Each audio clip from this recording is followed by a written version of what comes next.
I used to be the daughter who apologized for taking up space, the one who meticulously ironed out her own needs to present a smooth, unwrinkled surface to her family, a silent offering at the altar of their comfort.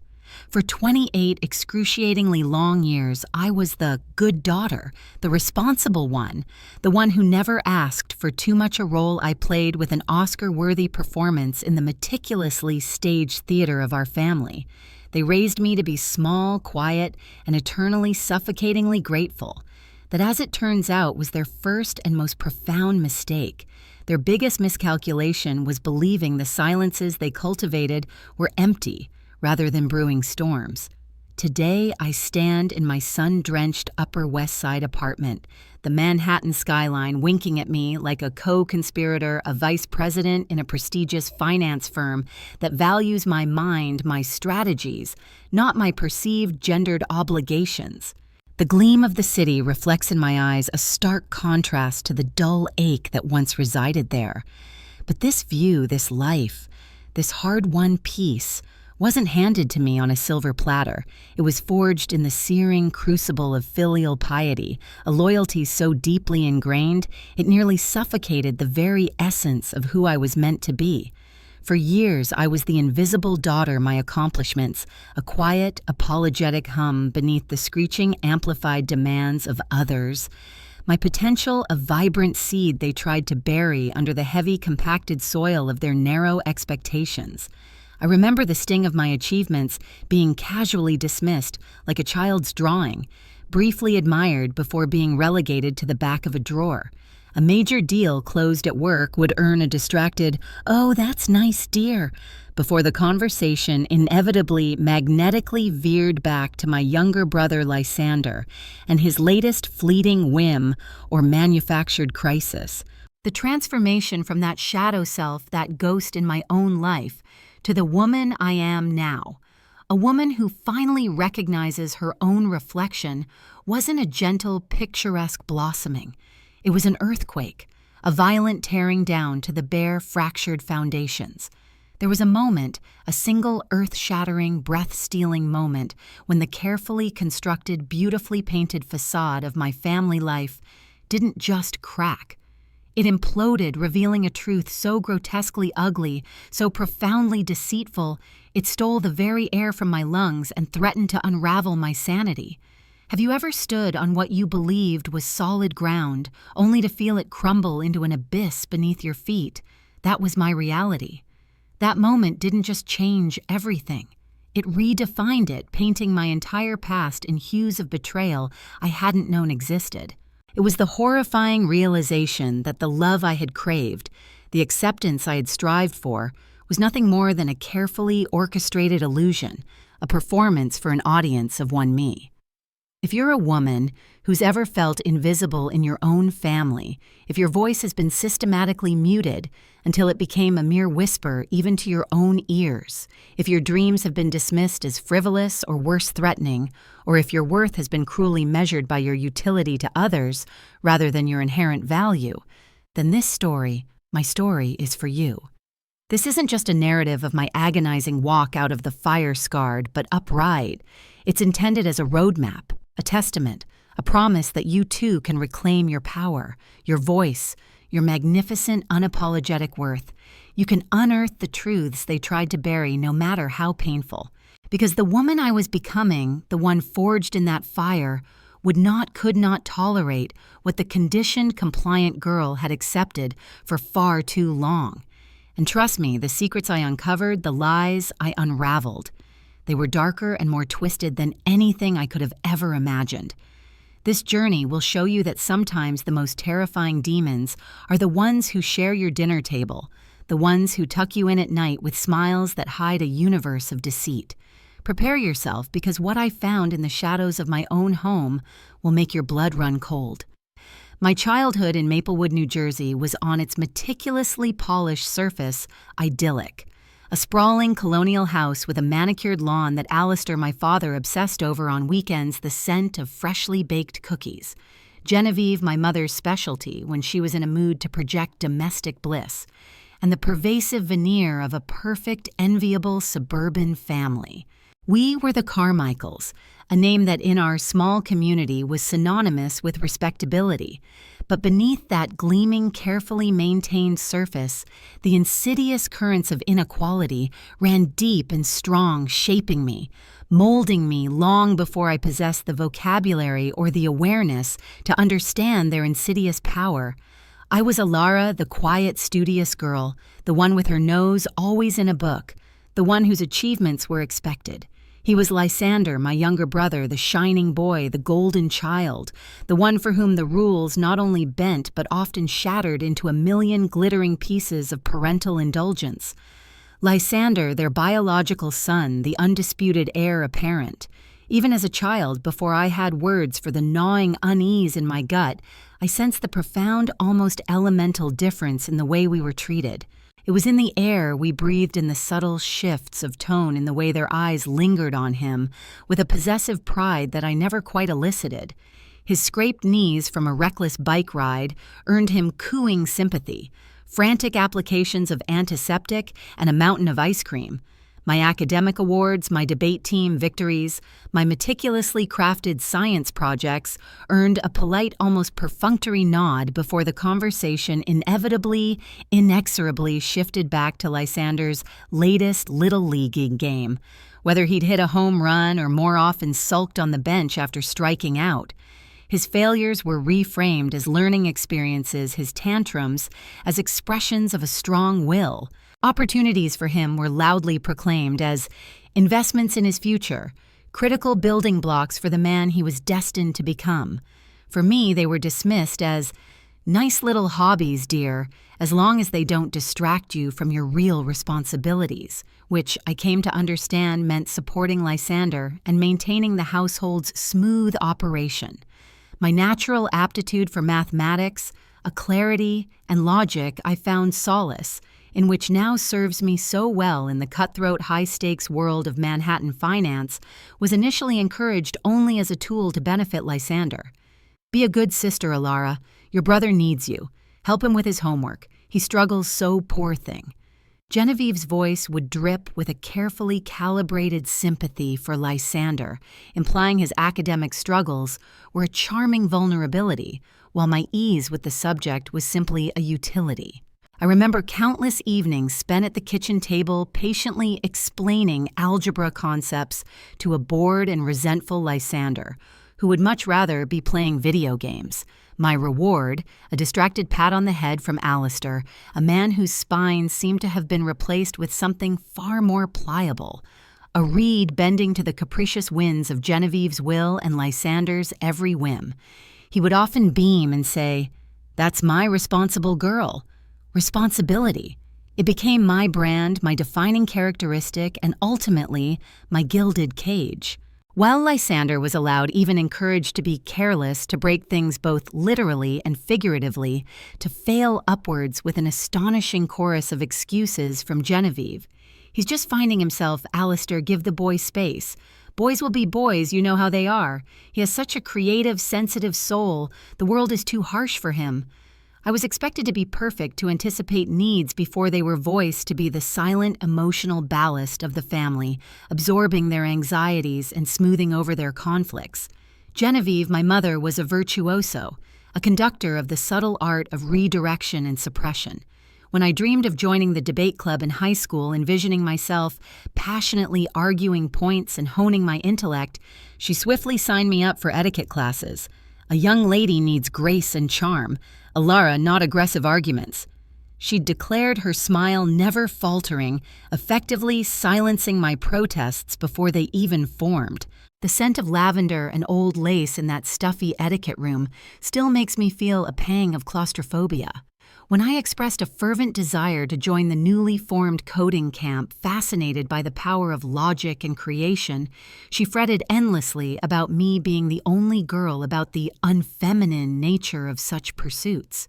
It's so aggressive. Dear all those boys, so competitive. Why not try something softer, perhaps a flower arranging class, her own dreams I later pieced together from fragments of conversations, from old hidden journals I stumbled upon years later.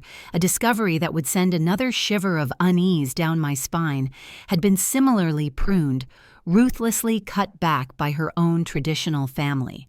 She'd once spoken in a rare, unguarded moment when Lysander was away on business and a glass of wine had loosened her tongue of wanting to be a war correspondent, a fire in her eyes that I had never seen before and would rarely see again. That dream, of course, was dismissed by her parents as utterly unsuitable and dangerous for a young woman. She learned to dim her light to fit into the prescribed mold, and then perhaps unconsciously, perhaps as a twisted form of protection, she taught me to do the same. Each redirection of my ambitions was a careful tightening of the invisible restraints she placed upon me. The only flicker of a different narrative, a dissenting voice in the chorus of conformity, came from my paternal grandmother, Nana Iris. She was a woman of quiet, formidable strength, her eyes the color of storm clouds, holding a knowing sadness, a wisdom that seemed to penetrate the superficialities of our family life. She'd slip me books by unconventional women, Simone de Beauvoir, Virginia Woolf, Marie Curie, their stories like breadcrumbs leading me towards a different kind of existence.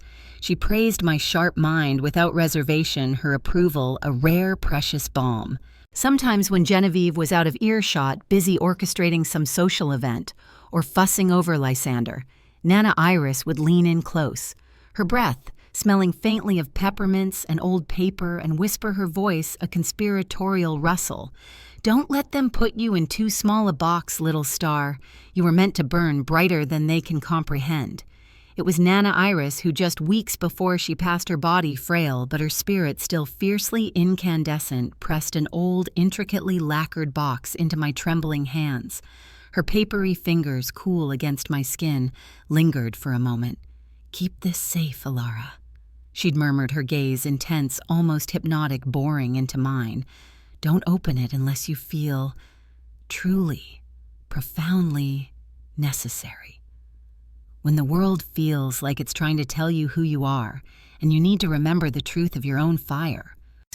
I'd tucked it away in the back of my closet, beneath a pile of outgrown sweaters, the instruction feeling more like a dramatic, sentimental flourish from a beloved, eccentric old woman than a prescient warning. Little did I know that box held not just mementos, but secrets that would detonate the foundations of my world. Early moments of rebellion, those tentative assertions of self, were met with swift surgical precision designed to excise any burgeoning defiance. I remember being 14, Lysander 12. He'd received the latest, most expensive gaming console for his birthday, a gleaming monolith of technology. My own request for a set of advanced mathematics textbooks crucial for a national competition I was preparing for was met with Genevieve's patented, disappointed sigh, a sound that could curdle milk. "Alara, darling, you're being rather ungrateful, aren't you? We do so much for you, and these books are terribly extravagant. Lysander needs an outlet for his energy. You have your school books that should be sufficient."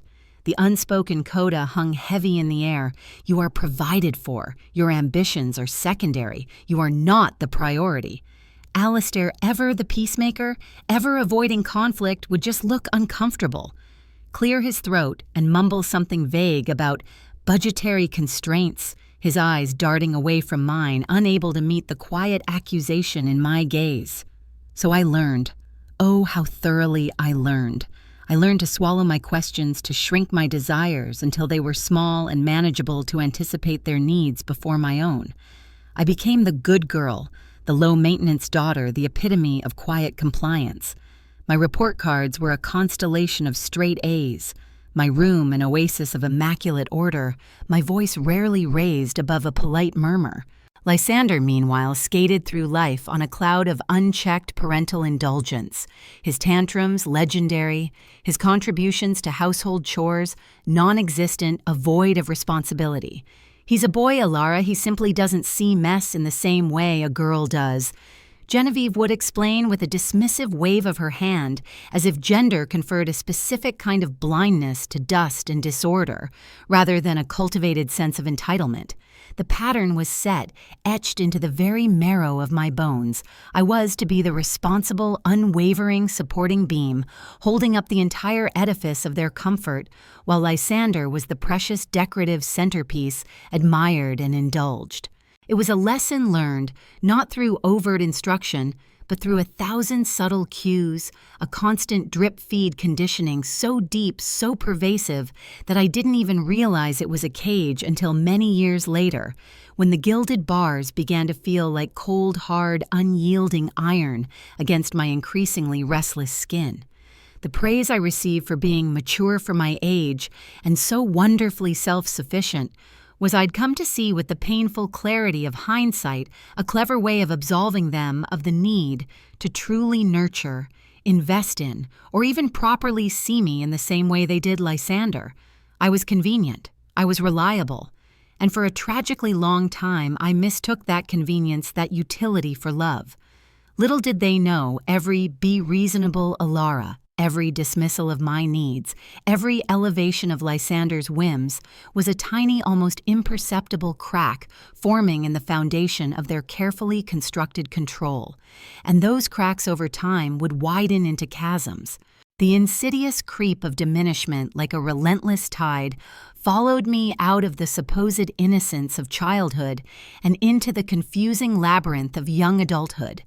It wasn't a sudden cataclysmic blow, but a slow, steady, almost imperceptible erosion of self, like water dripping on stone, each drop insignificant on its own, but collectively capable of wearing down mountains.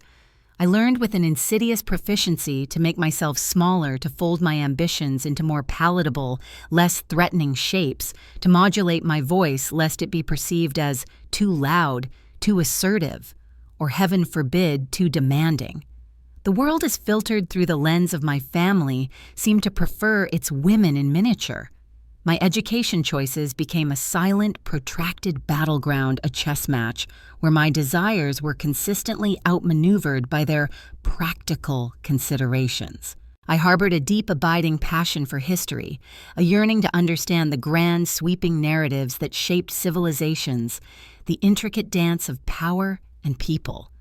I dreamed of dusty archives and forgotten manuscripts, but Genevieve, with Alistair's passive, almost mournful agreement, skillfully steered me toward finance. It's practical, Alara, sensible, a good stable career for a woman.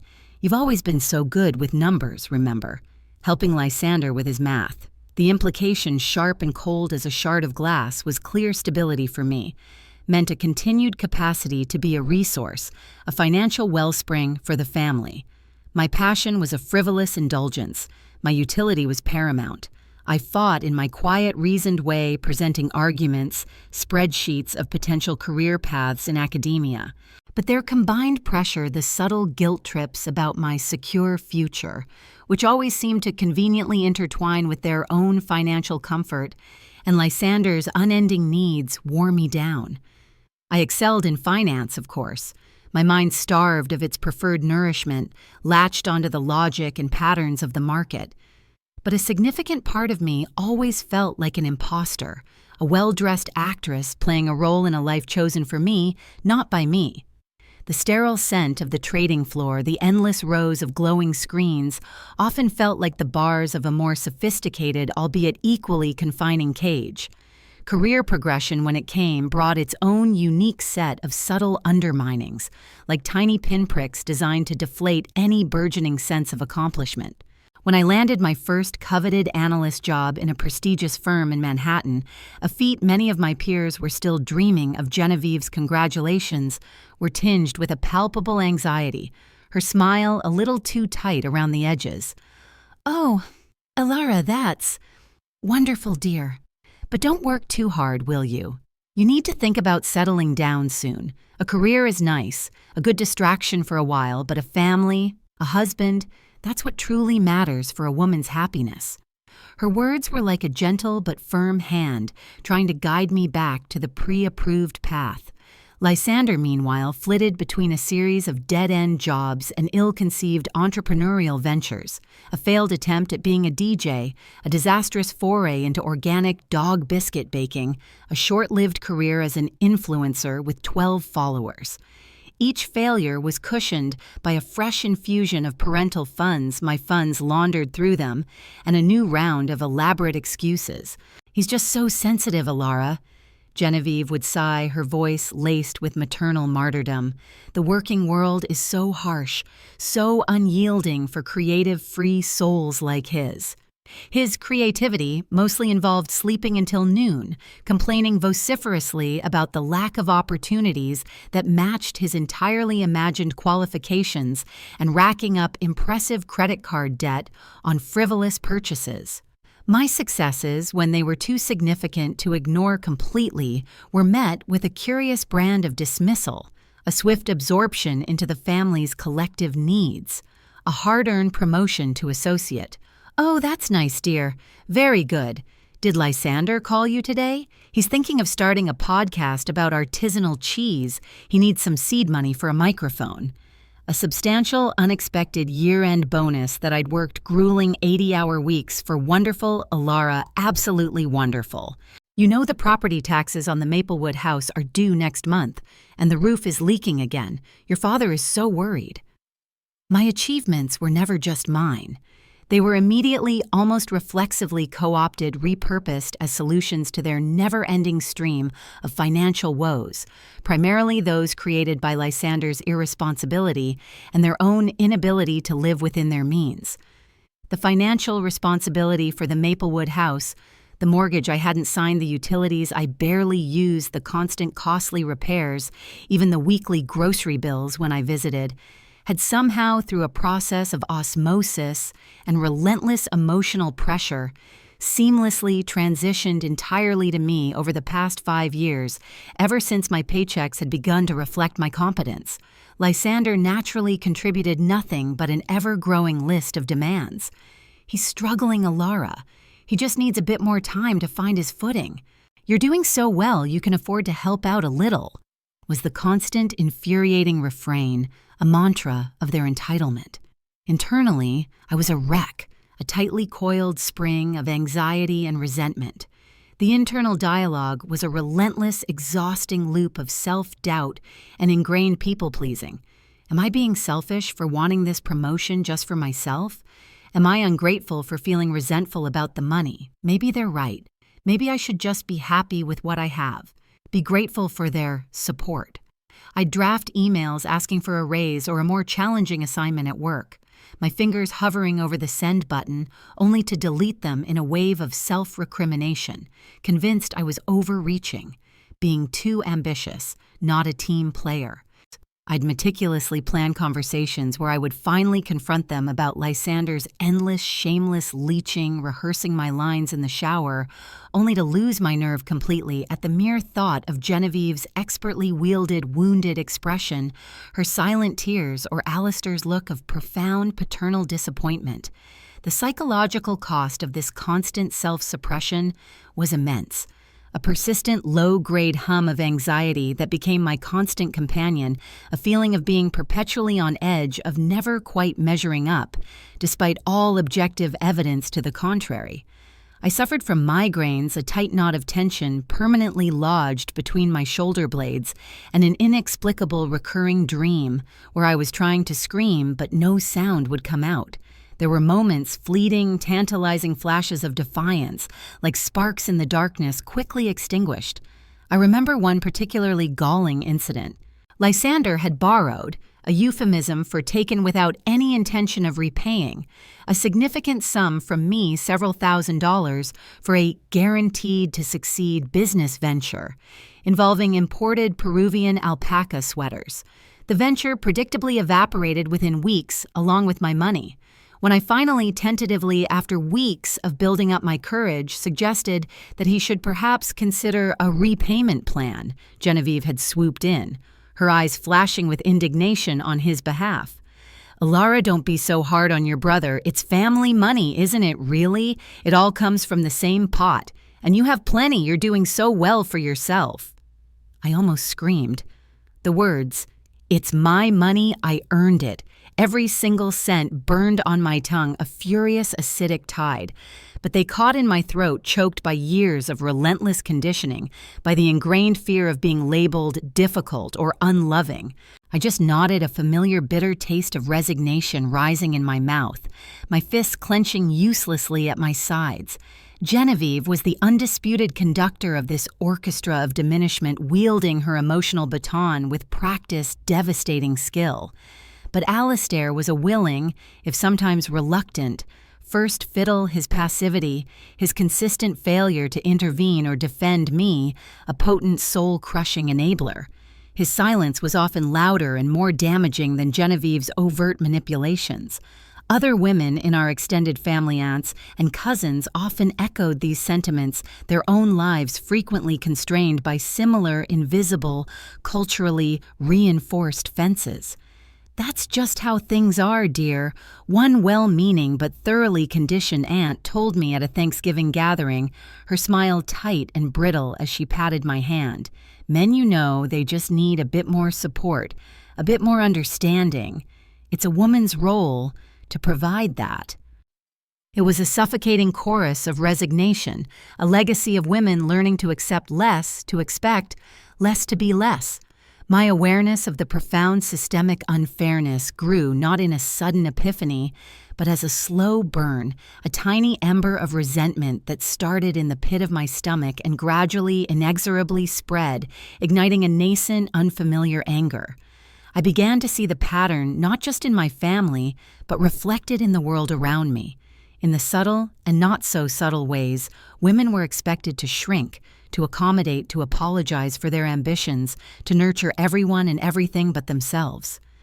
I started reading furtively at first, then with a growing hunger devouring books on feminism psychology, narcissistic family systems, and the crucial art of boundary setting.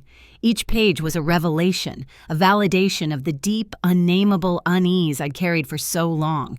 Words like gaslighting, emotional blackmail, and golden child syndrome resonated with a chilling accuracy, giving names to the invisible wounds I bore. The breaking point, when it finally came, wasn't a single dramatic explosion, not one definitive act of cruelty that tipped the scales.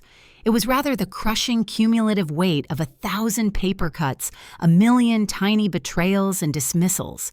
It was the dawning, terrifying realization that I was living my life entirely on their terms, that my worth in their eyes was directly inversely proportional to my own happiness, and directly proportional to my willingness to serve their needs, primarily, overwhelmingly, Lysander's. It was the quiet, chilling thought that if I continued on this path of self-abnegation, I would eventually disappear entirely, a hollow shell subsumed by their expectations, my own light extinguished. The good daughter was starting to feel like a prisoner in her own carefully constructed, impeccably maintained life.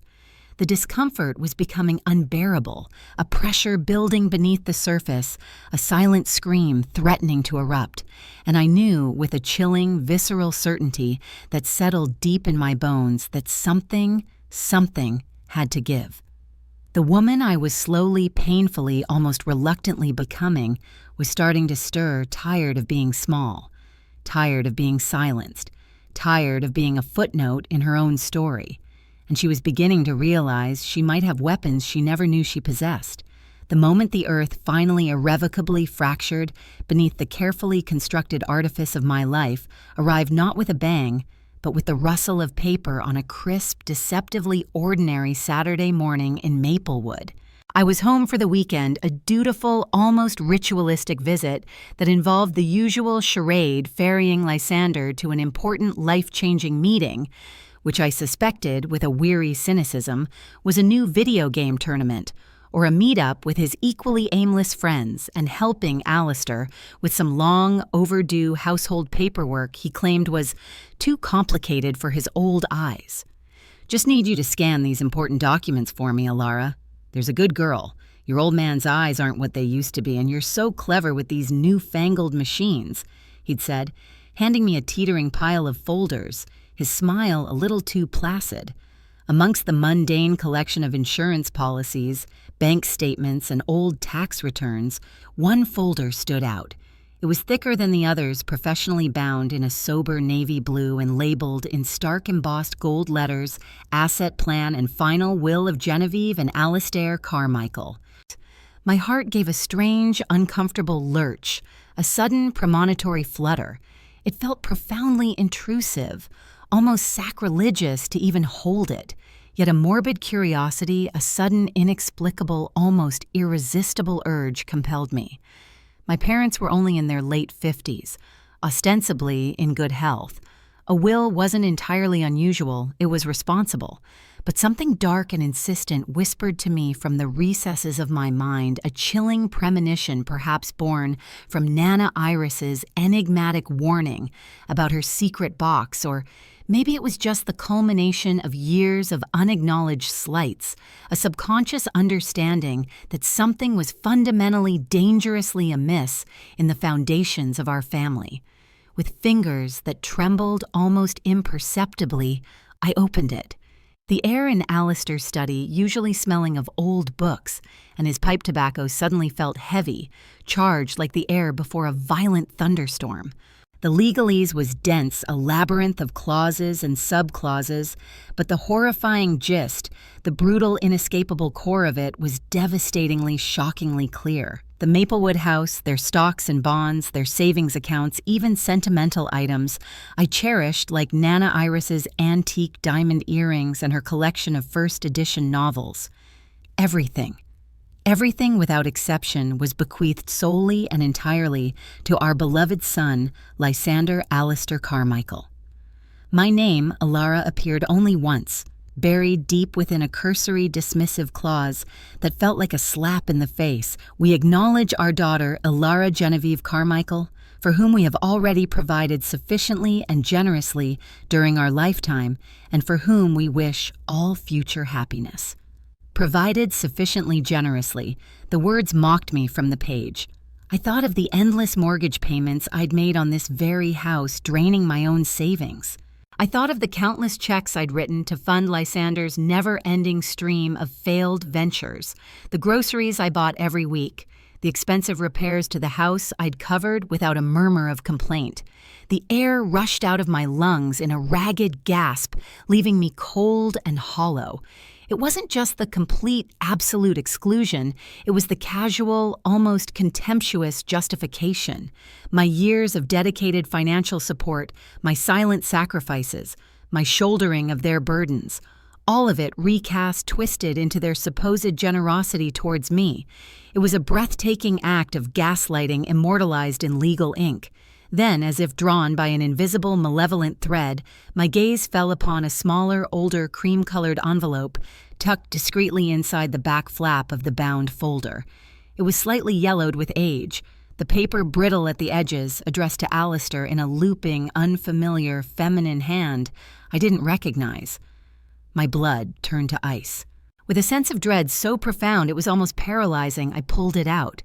Inside a single folded document, thin and fragile, a birth certificate. My birth certificate. Or rather, a certificate for a baby girl born Alara Vance's mother, listed as Sarah Madeline Vance, father heartbreakingly starkly listed as unknown. And stapled to it with a rusty, unforgiving staple was a fragile carbon-copied adoption finalization order dated nearly 29 years ago, naming Genevieve Marie Carmichael and Alistair James Carmichael as the adoptive parents. The room tilted violently, the walls seeming to close in on me.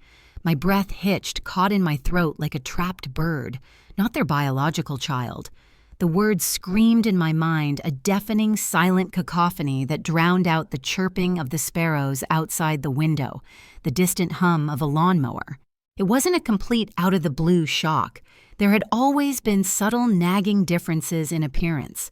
My dark hair and olive skin against their fair complexions, a persistent, inexplicable feeling of otherness I could never quite name, a sense of being an outsider looking in.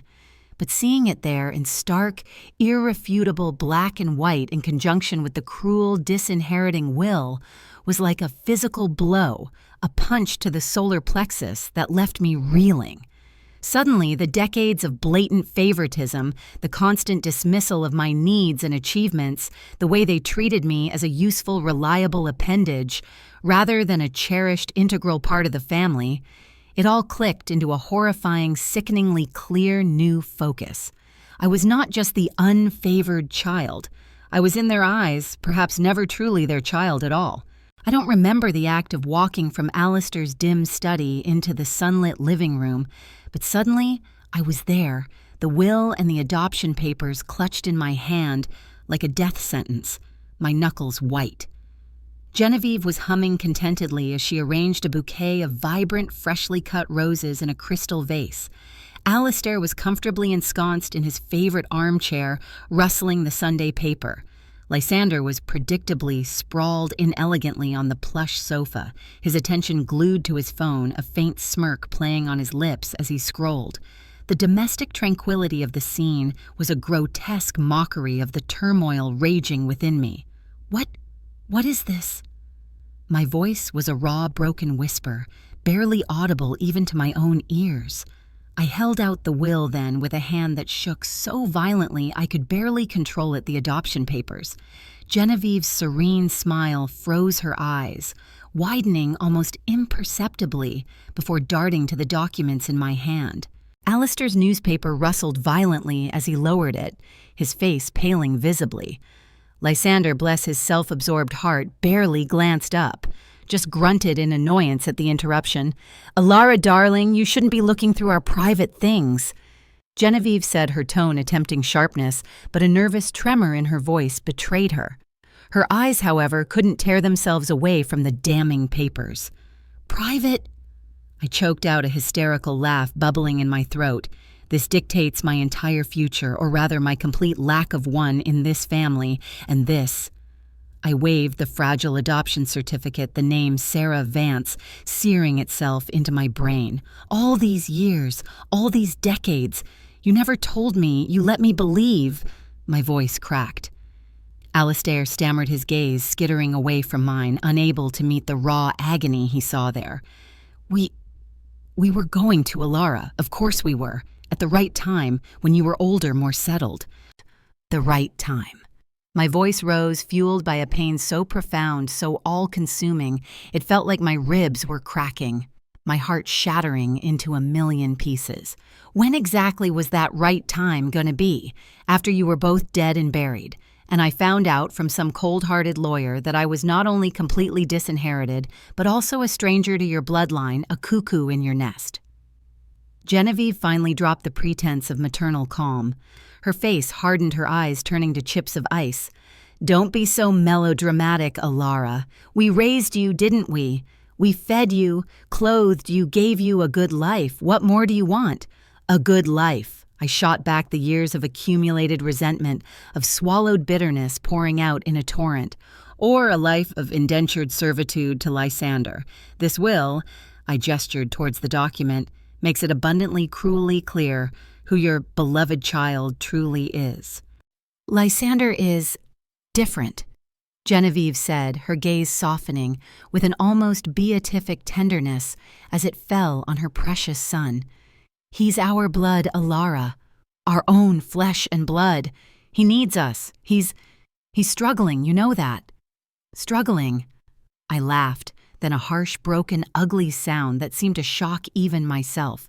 "He's 30 years old with no job, no prospects, no discernible ambition beyond his next video game conquest, living off money I earn, and I'm the one who's independent, so I get nothing, not even the common decency of the truth about who I am, where I came from."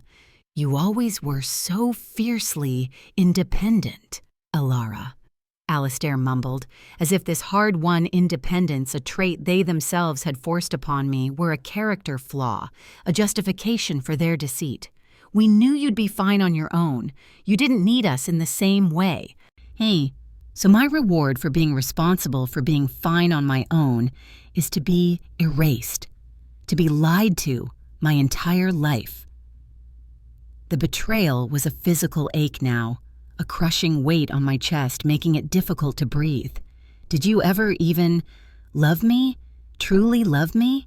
Or was I just a convenient, financially supportive placeholder until Lysander was old enough to inherit everything you ever valued? Genevieve's face, already hard, seemed to petrify. Her voice when she spoke was devoid of any warmth, any semblance of maternal affection. "You should be grateful we took you in at all, Alara. You were an orphan, abandoned. We gave you a family, a name, a roof over your head. Most would consider that more than enough." The words, clearly meant to induce shame to reassert her control, instead felt like a final severing blow. An orphan, not their daughter, an obligation they had magnanimously shouldered. It was Lysander who delivered the final callous twist of the knife. He finally looked up from his phone, a smirk of pure, unadulterated smugness spreading across his face. "Wow, Alara, total drama queen. Always got to make everything about you, huh? Some people just can't handle not being the center of attention." That was it. The dam, painstakingly constructed over decades of self-control and suppressed emotion, didn't just break, it exploded. The years of suppressed anger, of feeling small and insignificant, of being perpetually dismissed and undervalued, erupted with the force of a volcano. "About me," I screamed, my voice shaking with a fury so intense it surprised me with its power. "This is about your blatant, cruel, lifelong favoritism. This is about your decades of lies and insidious manipulation. This is about the horrifying fact that the two people I called parents for 28 years have used me, exploited me, and then callously discarded me like yesterday's trash." For the first time, I saw a flicker of something other than annoyance in their eyes. Fear, shock. Perhaps a dawning, uncomfortable realization that the compliant, predictable Alara was gone, replaced by this stranger, this woman incandescent with rage and a terrifying newfound clarity. "I've been paying the mortgage on this house, your house, for the past 5 years, I stated, my voice suddenly dropping to a dangerously quiet, lethal level that seemed to command more attention than my screams. "I've paid for every one of Lysander's idiotic projects, his car insurance, his phone bill. I've bought your groceries, funded your vacations, paid for your country club membership. And this," I gestured again to the will, "this is how you repay me." Silence. A thick, suffocating, damning silence filled the room. Genevieve opened her mouth, then closed it again. Alistair looked down at his hands, a flush creeping up his neck. Even Lysander had the grace to look momentarily uncomfortable. "Well, the sufficient and generous provision ends now." I declared the decision solidifying in my soul with the unshakable force of bedrock. As of this moment, not another dime. Not another minute of my life wasted on your behalf. You can figure out how to support Lysander's perpetual struggles on your own. Genevieve gasped, her hand flying to her chest in a gesture of theatrical shock. "You wouldn't dare, Alara, after all we've done for you. This is your family." "Family?" I echoed the word, tasting like ash and poison in my mouth. "You've just shown me in the most brutal way possible exactly what I mean to this family. I'm done." I turned and walked out, leaving the damning documents on the polished mahogany coffee table, a silent testament to their monumental deceit. My hands were shaking uncontrollably. My heart was a wild, frantic drum against my ribs, but for the first time in my entire life, I felt a spark of something fierce, untamed and exhilaratingly powerful, awaken within me. The awakening wasn't gentle, it was a demolition. And in the smoking rubble of my old life, I knew, with an absolute unwavering certainty, that I had to rebuild, not for them, not for anyone else, but for myself. The fight had just begun. The moment I slammed the door of my Manhattan apartment behind me, the city lights a cold, indifferent comfort against the burning injustice in my soul, my research began. My fingers flew across the keyboard, searching for answers, for rights, for any leverage against the people who had so callously betrayed me. Late discovery adoptee rights. Fraudulent concealment of adoption. Challenging a will due to undue influence or lack of testamentary capacity. My therapist, doctors. Evans, a calm, insightful woman I'd started seeing a few months prior for what I'd vaguely described as family-related stress and a pervasive sense of not belonging, was about to get an earful, an avalanche of pain and rage. Her validation in the coming weeks, her calm, unwavering assertion that my feelings were not just justified, but a perfectly healthy response to profound, multifaceted betrayal, would become an essential lifeline in the storm that was to come. She was the first person to look me in the eye and say, "Alara, what they did was not okay. You have every right to be furious." And those simple words began to mend the first cracks in my fractured sense of self. The days that followed my explosive exodus from Maplewood were a maelstrom of raw, conflicting emotions and a steely, almost frighteningly cold resolve. The initial shockwave of the confrontation, the dual betrayals of the will and the hidden adoption, gave way to a chilling, razor-sharp clarity.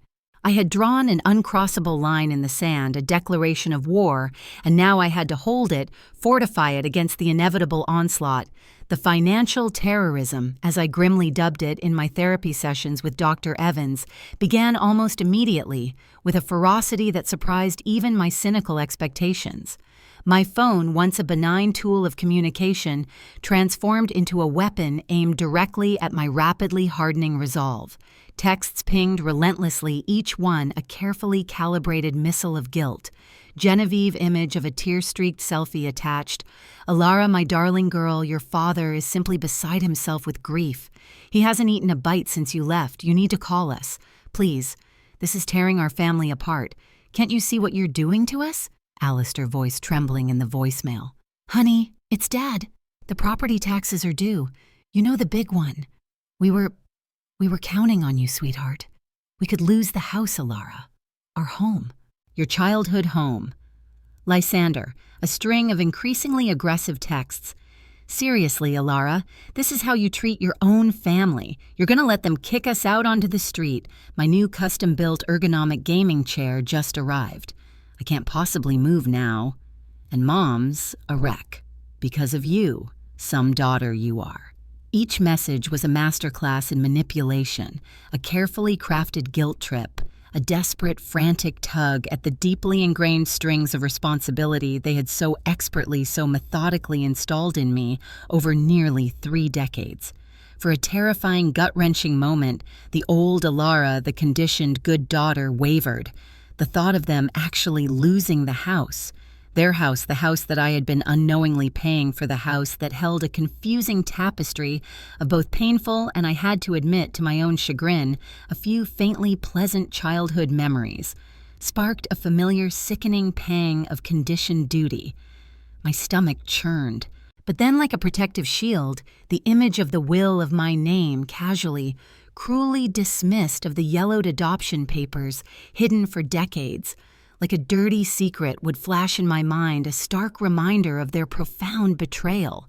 And my resolve would harden, like tempered steel, my anger, a righteous clarifying fire. I was already financially independent, my career in finance, my hard-won fortress of solitude and security. But this battle was about something far more fundamental, emotional independence, about severing the toxic parasitic tendrils that had choked my growth, my very breath, for so long. My first strategic move, therefore, was a deafening, deliberate silence. I didn't respond to the barrage. I let the calls go to voicemail, the texts pile up unanswered. Each ignored call, each unread, deleted text was a small, potent act of reclamation, a tiny piece of my stolen self being painstakingly retrieved. It was terrifyingly empowering. My sun-filled apartment on the Upper West Side, once just a place to sleep and escape, the suffocating atmosphere of Maplewood became my sanctuary, my war room, my command center. I channeled my swirling vortex of anger, grief, and a terrifyingly new sense of liberation into focused, methodical action. The first most crucial step was seeking expert legal counsel. On the strong recommendation of a trusted senior colleague who had navigated her own messy, high-stakes divorce, I consulted Ms. Eleanor Albright, a renowned lawyer specializing in complex family law and contested estates. Ms. Albright was a woman in her late 50s with piercing blue eyes, a razor-sharp intellect, and a no-nonsense demeanor that I found immensely reassuring.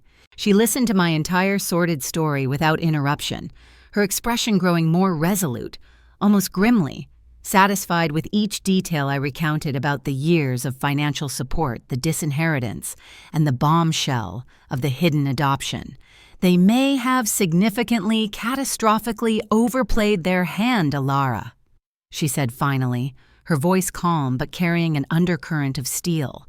A faint, almost predatory smile touched her lips, especially if there are undisclosed assets or, more significantly, a pre-existing trust related to your adoption that they have failed to declare or have, shall we say, mismanaged. Concealing an adoption to misappropriate funds? That's not just unethical. My dear, that veers into fraudulent territory. We need to dig. The word dig sent a shiver of both fear and anticipation down my spine. My tribe of supportive women, true friends I'd carefully, cautiously cultivated in the demanding landscape of New York City, Yemen, who knew me as strong, capable, sometimes infuriatingly private, Alara rallied around me with a fierce loyalty that brought tears to my eyes. Maya, a fellow VP from a different department at my firm, a vibrant, witty woman who had navigated her own labyrinthine, toxic family dynamics with courage and grace, became my staunchest confidant, my late-night emergency contact. "They're panicking, Alara, pure and simple," she said, over a much-needed strong coffee in a bustling downtown cafe, her eyes kind but unyieldingly firm. "You fundamentally disrupted their entire system, their comfortable parasitic ecosystem. They'll escalate before they even consider backing down. Brace yourself. This is just the overture."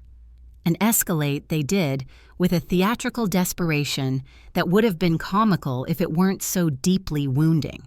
One Thursday evening, as I was attempting to unwind after a brutal, soul-crushing week at work, soaking in a much-needed lavender-scented bath, my doorman buzzed his voice tinny and apologetic through the intercom.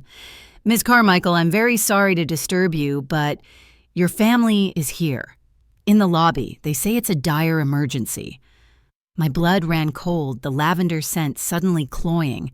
I hadn't given them my new address, having moved 6 months prior, specifically to create more distance.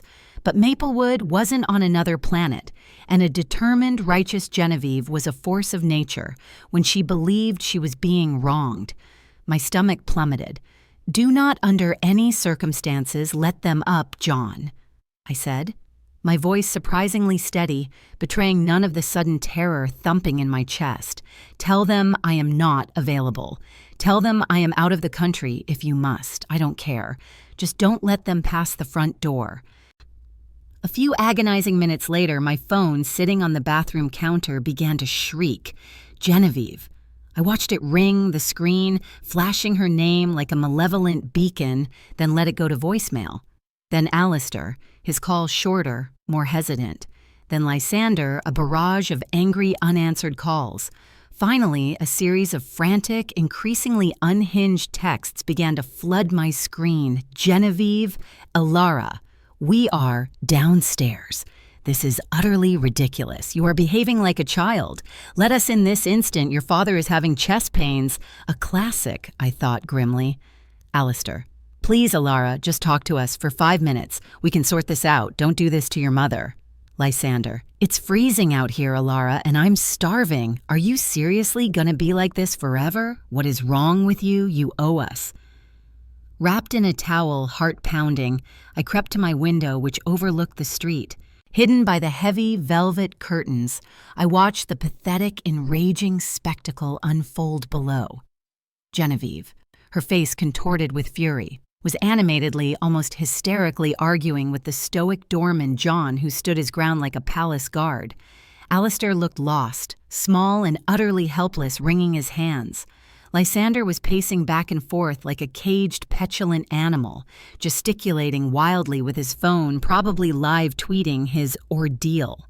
The raid, as I later bitterly called it in my journal, was a masperate, ill-conceived, and ultimately futile power play. and for the first time looking down at them from the safety of my fortress, I saw them not as my all-powerful, intimidating parents, but as flawed, frightened, panicked individuals whose carefully constructed world and their control over me was rapidly, irrevocably slipping. It was a pathetic, almost pitiable display, and it solidified my resolve in a way their earlier pleas had failed to do. I was not their emotional support animal, nor their inexhaustible ATM. I was Alara Vance Carmichael, and I was finally, terrifyingly on my own. The internal work, the dismantling of decades of conditioning, was by far the hardest. Dr. Evans became my anchor, her calm, insightful guidance, helping me unpack years of suppressed emotions, learned helplessness, and the pervasive guilt that clung to me like a shroud.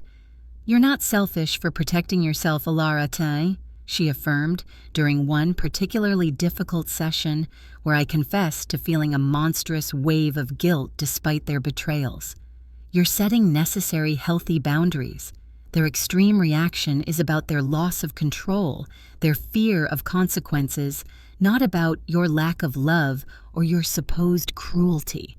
I devoured books on narcissistic family systems, emotional abuse, the complex grief of late discovery adoptees, and the psychology of manipulation. Each page, each chapter was a painful but validating revelation. I learned to identify and name their tactics, the gaslighting, the guilt-tripping, the triangulation. I learned to value my own needs, to trust my own perceptions, to recognize the subtle, insidious manipulations for what they were. Doubt still crept in a venomous whisper in the quiet, lonely hours of the night. Am I being too harsh? Too unforgiving? Will I regret this isolation? But I learned to counter it with the cold, hard, irrefutable truth. They betrayed me. They lied to me. They exploited me. They tried to erase me. I practiced boundary setting in small, incremental ways.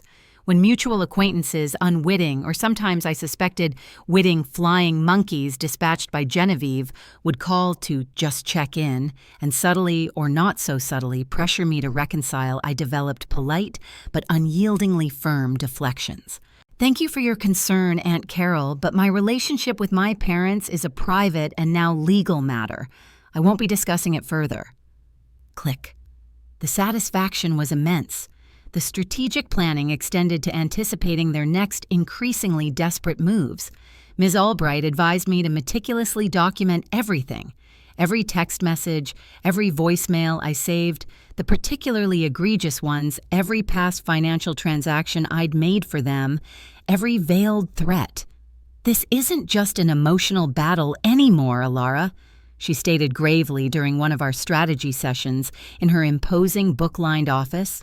"It could very well become a protracted and messy legal one, and in law documentation is ammunition." Lysander predictably tried a different, more pathetic tack, feigned helplessness mixed with his signature entitled whining.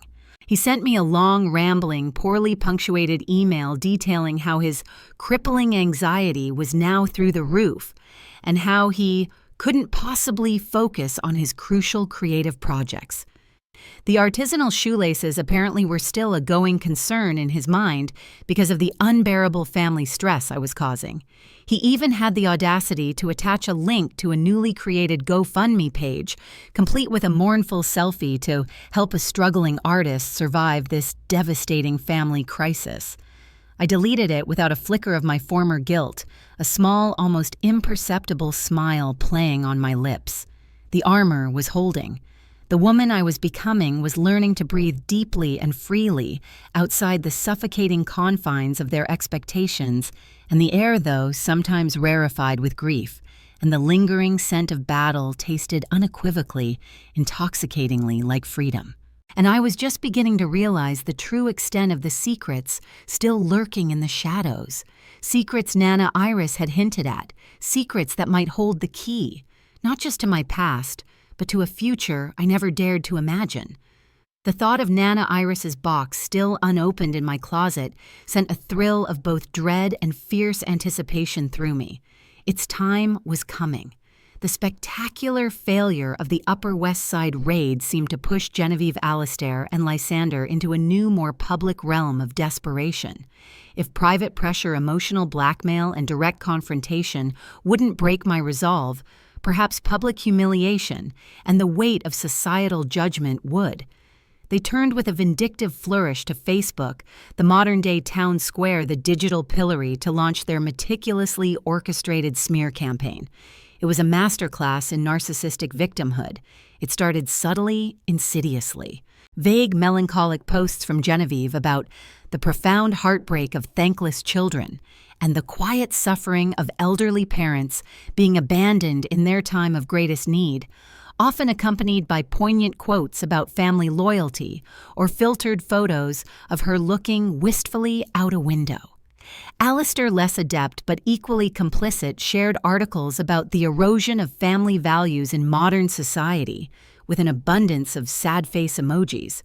Lysander, with his characteristic lack of nuance and an almost gleeful malevolence, posted aggressive, thinly veiled memes about selfish, money-grubbing relatives and gold-digging daughters who forget where they came from, the staggering irony of which was apparently entirely lost on him. Their loyal friends, the Maplewood socialites Genevieve cultivated, and some extended family members who had always been firmly in their camp, chimed in with a chorus of sympathetic comments tut-tutting about the younger generation's shocking lack of respect and gratitude, and offering virtual hugs to the poor, suffering Carmichaels. I watched this public crucifixion unfold with a chilling mixture of cold, simmering fury and a profound, weary resignation. It was a classic textbook narcissistic play, portray themselves as the innocent victims, isolate me by poisoning the well of public opinion, and rally the community to their side to pressure me into submission. For a few agonizing days, I let it simmer, the injustice coiling in my stomach, like a venomous snake, the hurtful comments from people who barely knew me stinging more than I cared to admit. My phone buzzed with concerned, pitying messages from acquaintances. "Alara, I saw your mother's post. Is everything all right?" But the good daughter who would have shrunk from such public shaming, who would have been mortified into compliance, was fading fast, her voice growing fainter with each passing day. The warrior Nana Iris had perhaps hoped to nurture the one she'd whispered secrets to, was sharpening her claws, her patience worn thin. Enough was enough. The time for silence, for dignified retreat, was over. It was time to fight fire, with fire, truth, with truth. My rebuttal wasn't an impulsive, angry outburst. It was a calculated, strategic strike. I drafted it meticulously over several days, fueled by black coffee and a burning sense of indignation. I consulted with Maya, who helped me refine the tone, ensuring it was firm but not hysterical, factual, but not overly emotional. I even ran a heavily sanitized, legally vetted version past Ms. Albright to ensure I wasn't creating any potential liabilities for myself in the impending legal storm. Then late one night, after rereading it for the 10th time, my heart pounding a furious rhythm against my ribs, I took a deep, fortifying breath and hit post. An open letter to those concerned about my family, the truth behind the façade. The title read, "Bold and Unapologetic." I laid it all out, not with screaming rage or tearful recriminations, but with cold, hard, verifiable facts. The 5 relentless years of my sole financial support for the Maplewood house, a burden I had carried silently. The endless, significant funding of Lysander's no job, no responsibility, no contribution, lifestyle complete with specific, though anonymized examples of his more egregious financial demands. The shocking discovery of the will that disinherited me completely despite my unwavering support. I didn't explicitly mention the adoption yet. That was a devastating trump card. I was holding close a piece of information so personal, so wounding, I wasn't ready to cast it into the public arena. But I hinted at it, a chilling foreshadowing, and this financial disinheritance is compounded by a deeper, more painful and lifelong betrayal regarding my true place and origins within this family, a truth kept hidden for nearly 3 decades. I attached heavily redacted bank statements showing major mortgage payments and large transfers to their accounts, screenshots of polite, then increasingly desperate requests for repayment that were met with silence or derision. I ended with a paragraph that reverberated with newfound strength. I did not abandon my family. I extricated myself from a toxic, dysfunctional, and exploitative system built on decades of deceit and manipulation. I loved them, I supported them, I sacrificed for them. In return, I was told my contributions were merely expected, my presence tolerated, and my ultimate existence, as evidenced by their final wishes, expendable. I am now choosing unapologetically to invest in my own well-being, my own future, and my own truth. I sincerely wish them the best in learning to manage their own affairs and to live with the consequences of their own actions. The reaction was immediate, seismic, and explosive. My post went viral within our extended network and then somehow beyond it. Support poured in from the most unexpected corners. Old high school friends I hadn't spoken to in years, distant cousins who'd always found Genevieve overbearing, and Alistair weak, even former neighbors from Maplewood who had witnessed the dynamics firsthand. "We always wondered, Alara," one brave former neighbor wrote publicly. "You were such a good, responsible, quiet girl. Lysander always seemed to get away with murder. So proud of you for speaking your truth." The comments section became a digital battleground. Genevieve's loyalists, her flying monkeys, attacked with a viciousness that took my breath away, calling me disrespectful, vindictive, a liar, and accusing me of airing dirty laundry for attention. But for every detractor, there were 3, then 5, then 10 supporters sharing their own stories of familial dysfunction, offering words of encouragement, validating my experience. My voice, once a stifled whisper, now thundered across the internet with the accumulated force of decades of suppressed truth. It was terrifying and unbelievably, profoundly liberating. The public reckoning was satisfying on one level, a necessary cauterization of a festering wound. But the deeper, more personal wound, the lie of my entire upbringing, the hidden truth of my origins, still festered an agonizing ache in the core of my being. The words on the faded adoption certificate, "Mother Sarah Madeline Vance," echoed relentlessly in my mind, a haunting refrain. Who was she, this ghost mother? Why was I given up? And what, if anything, had Genevieve and Alistair truly known beyond the basic clinical fact of my availability for adoption? Were they merely opportunistic, or was there something more sinister at play? It was time. The moment Nana Iris had foretold had arrived. It was time to open her secret box. The lacquered wood, dark and cool beneath my trembling fingers, felt ancient, imbued with secrets. The small brass clasp resisted for a moment, then gave way with a faint click. Inside, nestled amongst a few faded, sepia-toned photographs of people I didn't recognize. A young woman with sad, intelligent eyes, an older couple standing stiffly in front of a grand, unfamiliar house, and a few pieces of Nana Iris's own delicate, old-fashioned jewelry, a string of pearls, a cameo brooch was a thick, cream-colored envelope sealed with wax addressed simply to "My Little Star, Ilara." My hands shook so violently I could barely break the seal. The letter, written in Nana Iris's familiar spidery script, was long, several pages filled with her careful, loving words. "My dearest Ilara," it began, the ink slightly faded but still clear. "If you are reading this, then the world has likely shown you a face far harsher and more deceitful than I ever wished for you, and the very ground beneath your feet feels profoundly unsteady.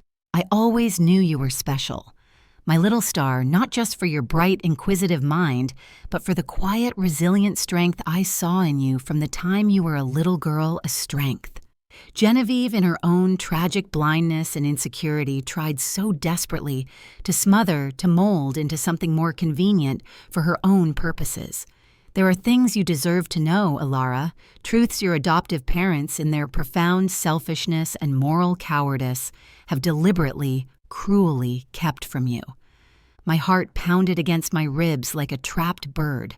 She went on to confirm the adoption, expressing her profound, enduring disappointment that Alistair, her only son, had never found the courage, the moral fortitude to tell me the truth himself, nor to stand up to Genevieve's incessant manipulations and blatant favoritism.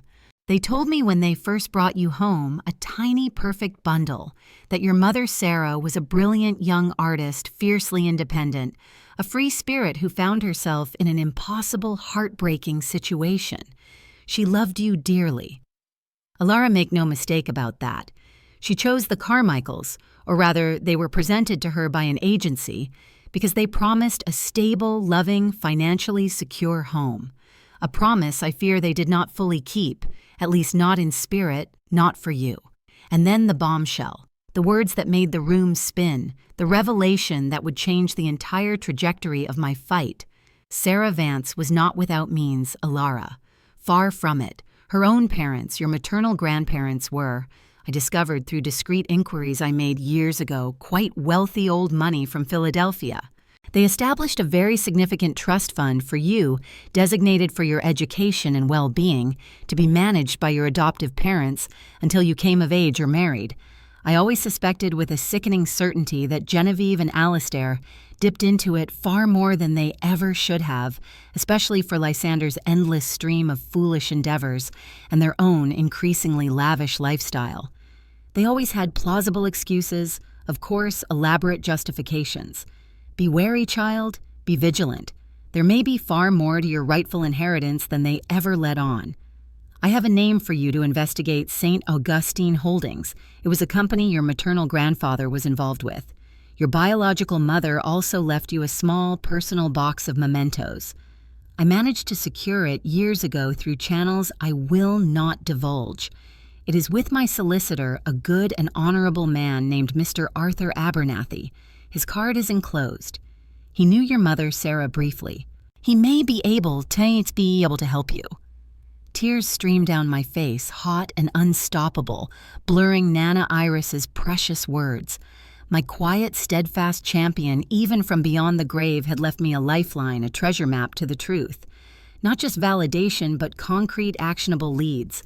A trust fund, a holding company, a solicitor, a box from my biological mother, a name, Sarah Vance. Fueled by this astonishing revelation and the still simmering anger from the Facebook war, I made a series of cold, hard decisions. The vague, dismissive hints from my adoptive parents about my origins, their cruel, casual, "be grateful we took you in," the decades of systematic financial exploitation. It all pointed to something far more rotten, far more calculated than simple favoritism. I'd already, in a moment of chilling foresight and cold calculation after the Upper West Side raid, snagged a water glass Alistair had used, and from my own bathroom, a forgotten hairbrush of Genevieve's from a previous unwelcome visit. I had sealed them in evidence bags, a trick I'd learned from watching too many crime dramas, a morbid just in case. Now there was no just in case. It was imperative. I sent the samples along with my own via courier to a reputable DNA lab opting for the most comprehensive, legally admissible testing. The results arrived a week later, not in a gentle letter, but in a stark, unequivocal email that landed in my inbox like a grenade. Case file Carmichael, Vance analysis. Probability of paternity subject, Alistair Carmichael, and subject C, Alara Vance Carmichael. Probability of maternity subject B, Genevieve Carmichael and subject C, Alara Vance Carmichael, 0.00%, no biological relation, none whatsoever. The final brutal nail in the coffin of my old fabricated identity. The cold hard science, confirming the cold hard truth of their lifelong lie. I didn't arrange a grand theatrical meeting. They, in their arrogance and renewed fury over my Facebook post, provided the opportunity themselves. A few days later, emboldened by some of their more vociferous online supporters, and perhaps believing I was bluffing that my public declarations were mere histrionics, they showed up unannounced and unwelcome at my office building in the financial district. My long-suffering assistant Amelia, forewarned and now fiercely loyal, buzzed me, her voice tight with disapproval. "Alara, your family is here, in reception, and your brother, They're being rather insistent and loud. Send them to conference room C, Amelia. I said, my voice like ice devoid of any discernible emotion. And please, bring in a pitcher of iced water and 3 glasses. No coffee, no courtesies. I walked into the sterile, impersonal conference room a few minutes later, the printed DNA report clutched in my hand, my heels clicking purposefully on the polished marble floor. They looked disheveled, angry, and slightly manic.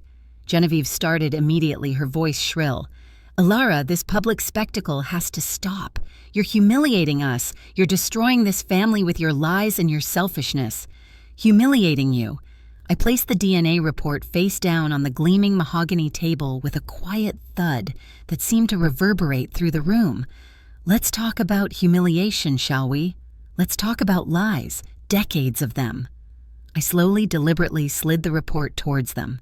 I believe this document confirms with scientific certainty what you've both known all along and what you so cruelly, so systematically kept from me for my entire life. Alistair, his face ashen, picked it up, his hand visibly shaking. Genevieve peered over his shoulder, her breath catching in a strangled gasp. Lysander, for once, looked genuinely uneasy, his usual smirk faltering. Silence.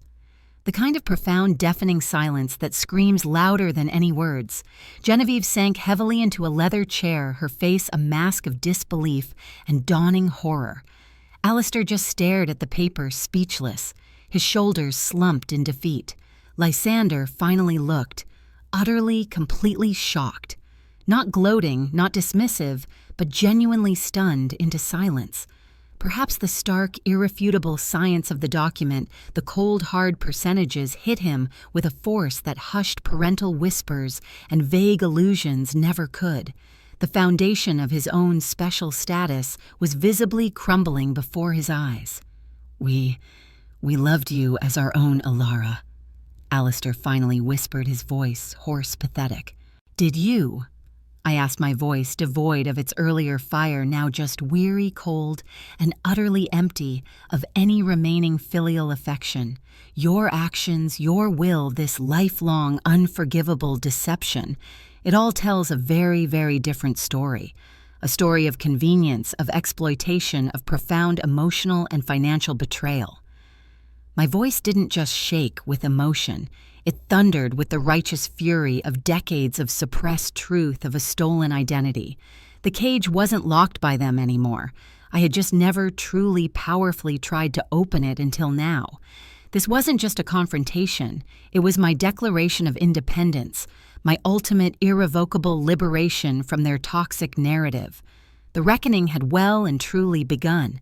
The DNA reveal in the sterile confines of Conference Room C was the final definitive severance, the snapping of the last frayed thread that had tethered me to the Carmichaels. After a few more weak, sputtering protestations from Alistair, we did our best. It was a different time. We thought it was for the best, and a stony, defeated, almost glacial silence from Genevieve, whose face had crumpled into an uncharacteristic mask of despair, they left. Lysander, looking uncharacteristically pensive and visibly shaken, trailed behind them like a lost, bewildered puppy. The fight, the bluster, the righteous indignation seemed to drain out of them, replaced by a dawning, terrifying understanding that the game, their lifelong game of manipulation and control, was truly, irrevocably over. I had called their bluff, and they had no cards left to play. Back in the hard-won sanctity of my Upper West Side apartment, the city lights outside my window no longer felt cold and indifferent, but rather like a million twinkling affirmations of my newfound freedom. I methodically, almost ritualistically blocked their numbers from my phone. I blocked them on all social media platforms, excising their digital presence from my life, as cleanly as a surgeon removing a tumor. I then composed a curt formal email to their shared address CCing Ms. Albright, effective immediately, all future communication regarding essential matters, if any such, as those pertaining to the impending legal proceedings regarding the Vance Trust, must be directed exclusively through my solicitor, Ms. Eleanor Albright. Do not attempt to contact me directly through any means. Any such attempts will be documented and ignored. Hitting send felt like closing a very heavy, very old, very burdensome door. A profound, almost unnerving sense of relief washed over me so potent it was almost dizzying. It was, of course, intertwined with tendrils of grief, yes.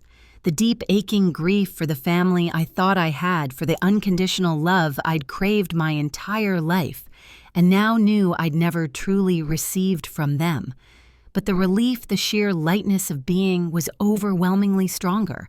An enormous, invisible weight one I hadn't even fully realized I'd been carrying for 28 years had been lifted from my shoulders. I was free.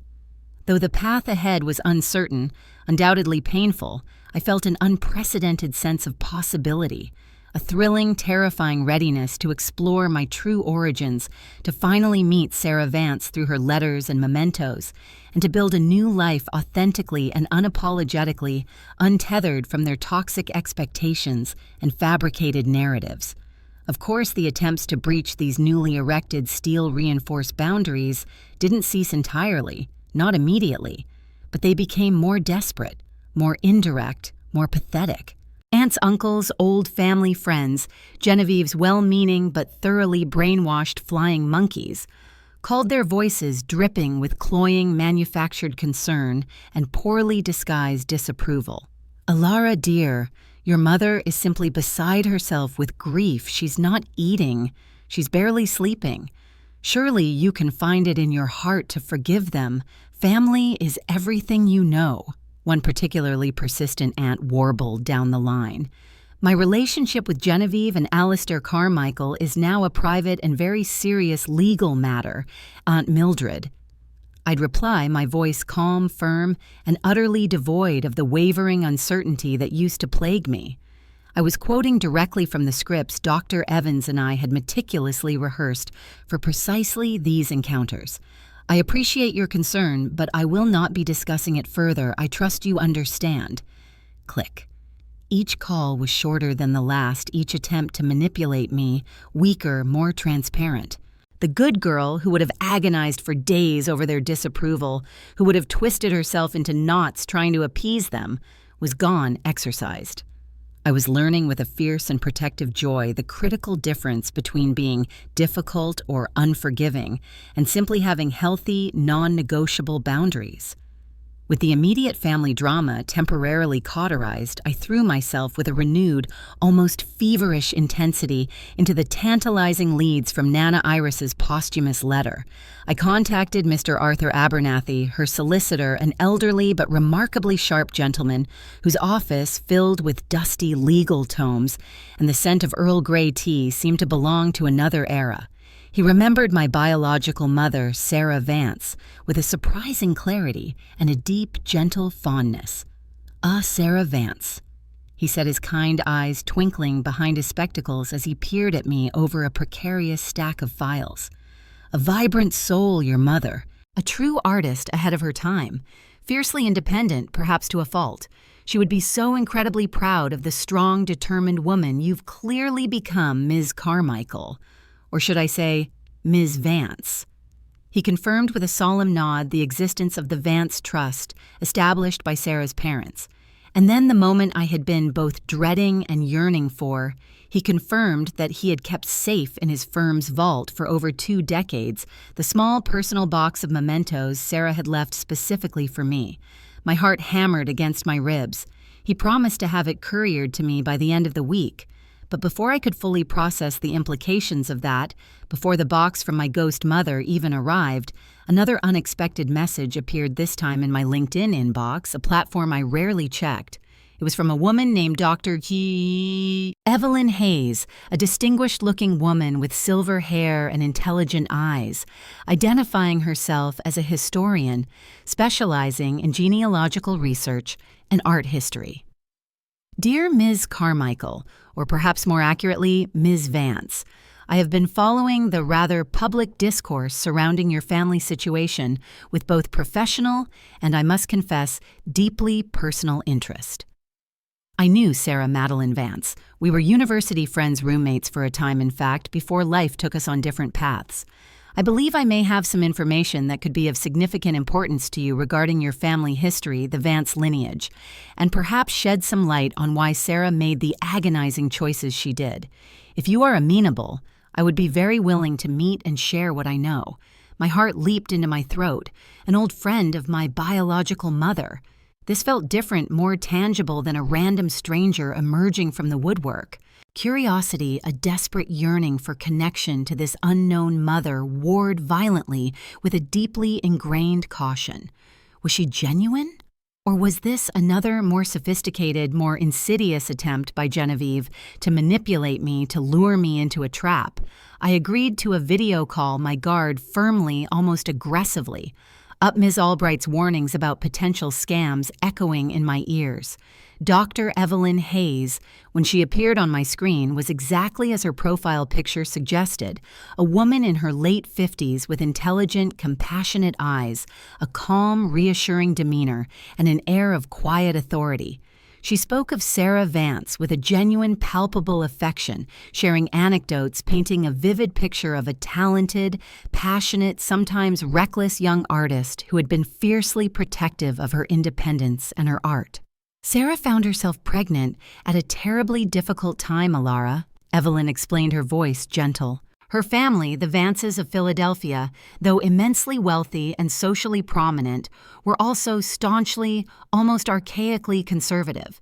They would have created immense, unbearable pressure for her to marry the father, a man she did not love and who, frankly, was entirely unsuitable, or to quietly resolve the situation. Sarah wanted you to have a life free from that crushing judgment, from that stifling atmosphere, but also a life that was secure, provided for. The adoption was for her the least terrible of a series of terrible options. Evelyn then confirmed, without my prompting, the existence of the Vance Trust and added a crucial, electrifying piece of information. Sarah was also, Alara, exceptionally meticulous, almost obsessive about details when it came to matters she cared about. She left incredibly detailed instructions and safeguards with her own family lawyers regarding the administration of your trust. If the Carmichaels mismanaged, or God forbid, misappropriated funds, there would be an undeniable damning record. She wasn't naive.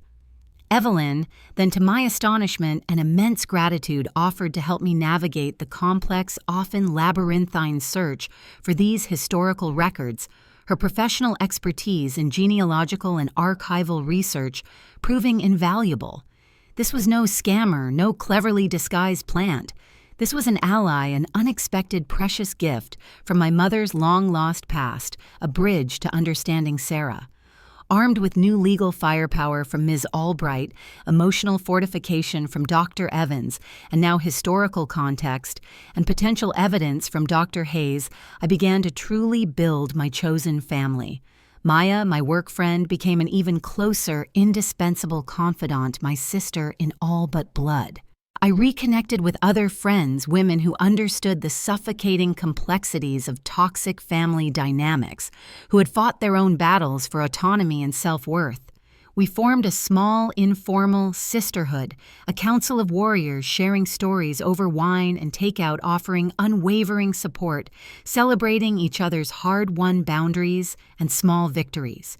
It was a revelation to be in relationships built on genuine mutual respect, unwavering support, and authentic care, not on obligation, guilt, and a constant draining transactional love. Choosing my own well-being, my own sanity over the suffocating, illusory ideal of family peace was the hardest, most terrifying, and ultimately the most profoundly rewarding decision of my life. The guilt still pricked sometimes a phantom limb of old, deeply ingrained conditioning, but it was fading, losing its power with each passing day, replaced by a growing sense of self-respect and a quiet, fierce pride. I was no longer shrinking. I was taking up space, my space, and it felt glorious, expansive, right? The ripple effect, as Dr. Evans had predicted, was subtle but undeniably present. A distant cousin, one I barely knew, reached out after seeing my Facebook post, inspired by my courage, wanting to talk about her own silent struggles with oppressive family expectations. One woman's empowerment, I realized with a jolt of profound understanding, could indeed light a path, however dimly at first, for others still lost in the darkness. The journey was far from over. In many ways, it was just beginning. The box from Sarah Vance was due to arrive tomorrow, and deep in my gut, I knew it held secrets that would either heal me or break me completely. 2 years. 2 tumultuous, transformative, earth-shattering years. That's how long it took for the dust of my old life to truly settle for the ashes of my meticulously constructed, ultimately false existence, to fertilize the soil of a new, authentic, and hard-won reality. The Alara who emerged from that inferno was not just rebuilt. She was reborn, forged in fire, tempered by betrayal, and finally, gloriously free. My career in finance, once a path chosen for me out of a misguided sense of practicality, became a vibrant platform for my own burgeoning ambition, my own sharp intellect. Freed from the constant, insidious drain of my adoptive family's emotional and financial demands, I channeled my formidable energy, my laser focus into my work. I took on challenging, high-stakes projects others shied away from, led my team with a newfound confidence and decisive leadership that colleagues noted and respected, and shattered glass ceilings I hadn't even realized were pressing down on me. I was promoted to senior vice president, my name spoken with respect in boardrooms, where women were still a distinct minority. My success was entirely, unequivocally, deliciously my own.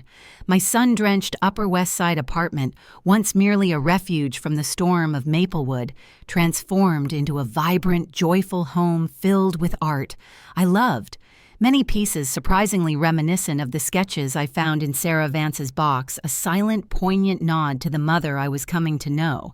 Shelves overflowing with books Nana Iris would have enthusiastically approved of, and most importantly, the frequent, easy laughter of genuine friends, my chosen family. The legal battle spearheaded by the formidable Ms. Albright, with crucial, often damning evidence, meticulously unearthed by Mr. Abernathy and the tenacious Dr. Evelyn Hayes, was arduous, emotionally draining, and at times felt like a brutal slog through a swamp of legalistic treachery.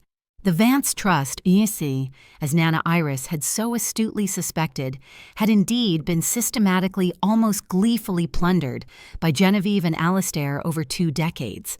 The paper trail once uncovered was undeniable, a shocking chronicle of their greed and duplicity.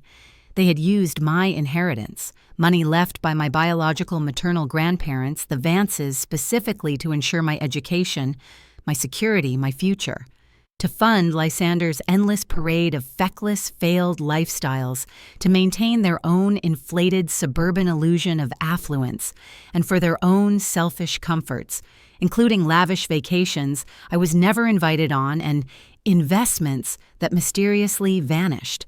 The meticulous records Sarah Vance's astute family lawyers had kept, combined with the more recent forensic accounting Ms. Albright commissioned, painted an irrefutable picture of calculated embezzlement and egregious breach of fiduciary duty. Augustine Holdings, the company Nana Iris had mentioned, turned out to be a shell corporation Alastair had ineptly tried to use to hide some of the larger, more questionable withdrawals.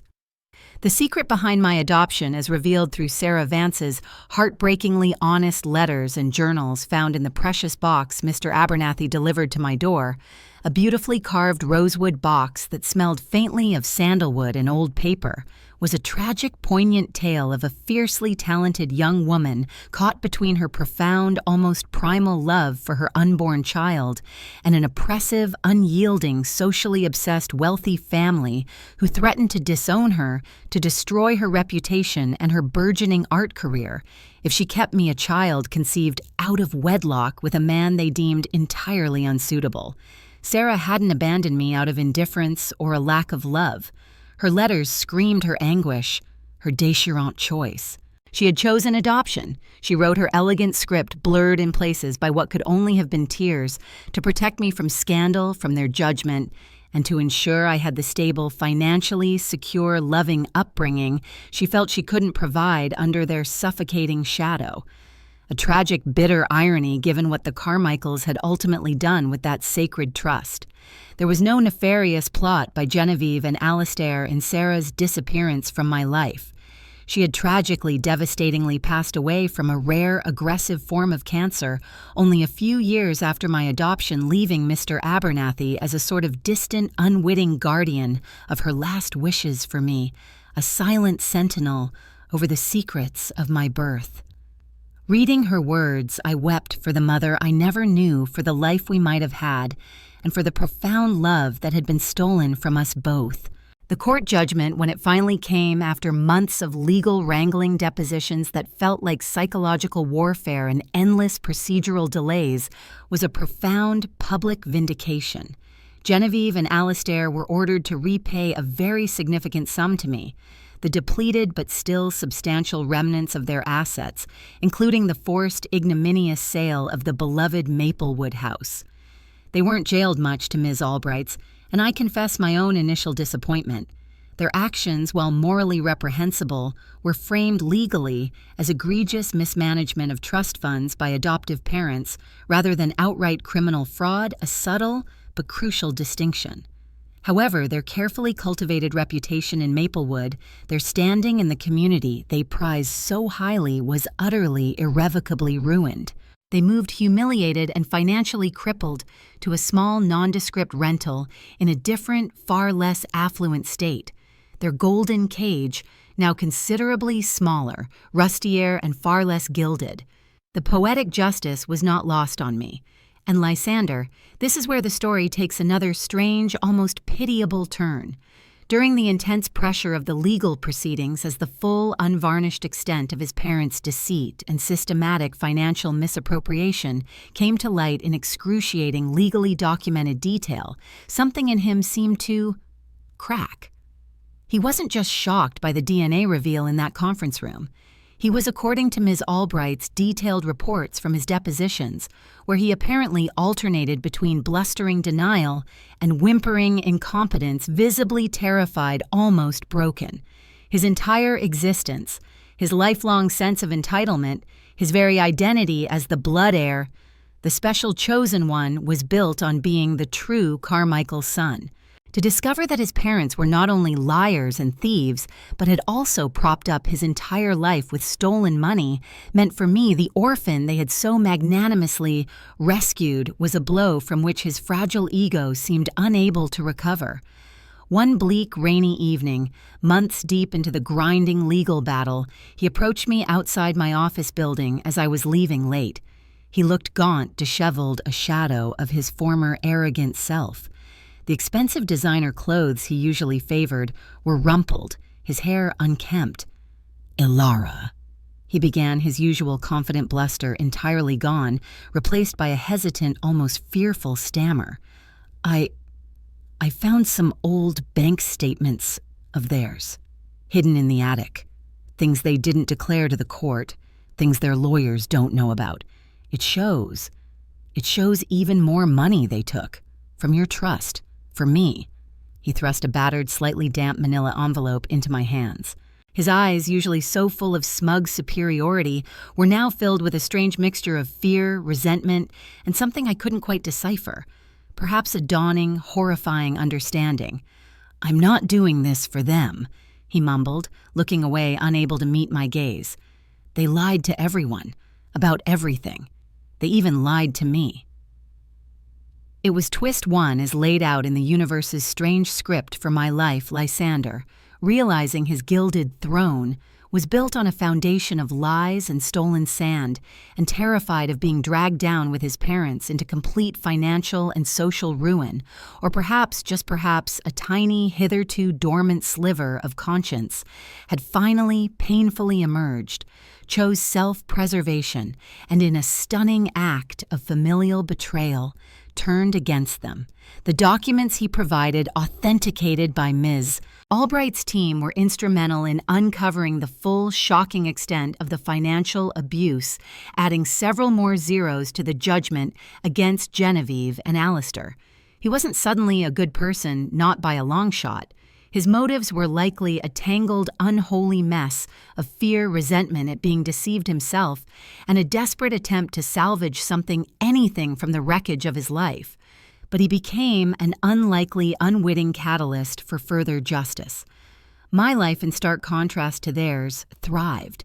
I started a small, privately funded mentorship program for young women entering the challenging, often male-dominated world of finance, particularly those from less privileged backgrounds, sharing my hard-won knowledge and offering the kind of guidance I had so desperately needed myself. I even tentatively at first, then with growing confidence, began to share my story, the carefully sanitized, legally approved public version, at women's empowerment conferences and online forums, realizing that my journey from invisible daughter to unstoppable force resonated deeply powerfully with countless other women who had been made to feel small, silenced, or unworthy. Success wasn't just my revenge. It was my liberation, my reclamation, my testimony. I didn't just prove them wrong, I proved myself and the quiet, persistent voice of Nana Iris, right? I built healthy, vibrant, loving relationships based on mutual respect, honesty, and genuine affection. A stark contrast to the transactional, conditional love I had known before. I even reconnected through the diligent efforts of Dr. Evelyn Hayes and the clues in Sarah Vance's journals with some of Sarah's distant relatives, a warm, artistic, slightly bohemian branch of the Vance family who had been estranged from the conservative main line. They welcomed me with open, curious arms, sharing faded photographs, precious anecdotes, and fragmented memories of the brilliant, passionate mother I never knew. It wasn't a replacement for the gaping hole her absence had left, but it was a beautiful, unexpected healing gain, a connection to a lineage I hadn't known I possessed. And then just when I thought all the major revelations had been unearthed, the final, almost unbelievable twist about Lysander arrived not with a dramatic courtroom confrontation or a tearful confession, but with a bewildered, almost apologetic email from Ms. Albright, who was meticulously handling the final messy loose ends of the Carmichaels' now severely depleted estate.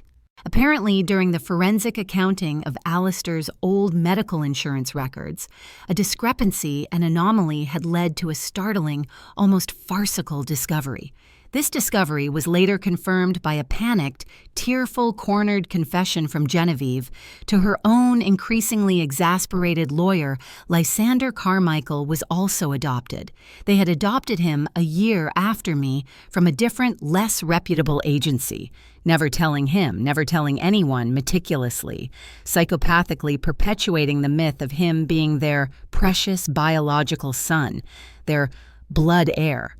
Their entire elaborate narrative of favoring him because he was theirs, their obsessive, almost fetishistic emphasis on bloodlines when it came to dismissing and disinheriting me, was an even more grotesque, twisted, and ultimately pathetic lie. They had built their entire family dynamic, their entire system of perverse favoritism and systematic abuse on a complete, utter, and breathtakingly audacious fabrication, even deceiving the child they supposedly cherished above all else, the one for whom they had sacrificed my future. The news left me utterly speechless, a strange cocktail of disbelief, dark amusement, and a profound, weary sadness for the sheer depth of their delusion. It didn't change my path, my hard-won peace, but it cast their decades of cruelty, their meticulously constructed lies, in an even more pathetic, nonsensical, and ultimately tragic light. My happiness, my success, my very existence as a thriving, independent woman didn't just spite them, it inspired others. And now, it stood in stark, undeniable, almost luminous contrast to the self-made prison of lies and ruin they now inhabited. I reflected with a clarity that was almost painful on Nana Iris's prescient words, "Don't let them put you in too small a box, little star." I hadn't. I had shattered the box, and in doing so had found not just myself, but an entire unexpected universe waiting for me. My journey was a tempest, a relentless, soul-scouring storm, but I navigated it chartless and often terrified. And the woman standing here today, bathed in the hard-won sunlight of her own truth, is not just a survivor. She's a testament to the enduring, indomitable power of the female spirit when it finally decides to reclaim its space. The best revenge I've discovered truly is not living well to spite them, but becoming so profoundly, authentically yourself that their opinions, their judgments, their very existence fade into irrelevant background noise. In my case, it was becoming the woman they said I couldn't be, the woman they never even bothered to see, the woman they actively tried to extinguish. This isn't just my story, though. The scars and triumphs are uniquely mine. It's a chilling, all-too-common reflection of a silent, insidious battle waged in countless families in countless cultures where daughters are meticulously, systematically taught to shrink, to accommodate, to apologize for their very presence, to put their own brilliant, incandescent light under a bushel for the comfort, the convenience, the unearned elevation of others, usually male. If you're tired, bone-achingly tired of being the good girl, the responsible one, the peacemaker at the expense of your own peace. If you've ever been told you're too much, too sensitive, too emotional, too ambitious, or too loud, simply for wanting your fair share of air to breathe, for daring to voice a need, for refusing to be silenced, then hear me now, sister. You are not too much. You are magnificent. You are precisely enough. And your voice, your truth deserves to be heard, to resonate, to shake the very foundations of the structures that seek to contain you. I urge you, my sisters, with every fiber of my being, to take a brave, unflinching look at your own family dynamics, at the subtle and not-so-subtle scripts you've been handed, the roles you've been assigned. Are you being truly valued, cherished for who you are? Or are you merely being utilized, your worth, measured by your compliance, your servitude, your willingness to diminish yourself? Are your dreams, your ambitions nurtured and celebrated? Or are they subtly dismissed, redirected, or even openly ridiculed as frivolous or inappropriate? Recognize the insidious, pervasive ways patriarchal conditioning, often wielded by the women who were themselves its victims, seeps into our closest relationships, teaching us to accept less, to expect less, to apologize for our very existence, for our strength, for our brilliance. It is time past time to stop. We must individually and collectively break these toxic generational cycles of oppression and diminishment. We must teach our daughters, our nieces, our friends, and most importantly ourselves, that our worth is inherent, inalienable, not earned through self-sacrifice or silent servitude. Your voice matters. Your dreams are valid. Your boundaries are not suggestions. They are sacred, non-negotiable declarations of self-worth. The guilt you feel when prioritizing yourself, that is a conditioned response, a phantom limb of patriarchal control. Learn to recognize it, to question it, to defy it. If this story, my story of reclamation and rebirth, resonates with you, even in the smallest, most painful way, please share it. Tag a woman in your life who needs to hear this message today, who might be standing on the precipice of her own awakening, terrified but yearning for change. Comment, "I am enough," or "My voice matters," if you're ready to stop apologizing for your ambition, for your needs, for your truth, and start reclaiming your sacred space. Subscribe, join a community, find your tribe of women who are committed to lifting each other up, because every single woman without exception has the absolute unequivocal right to take up her full, glorious, unapologetic space in this world.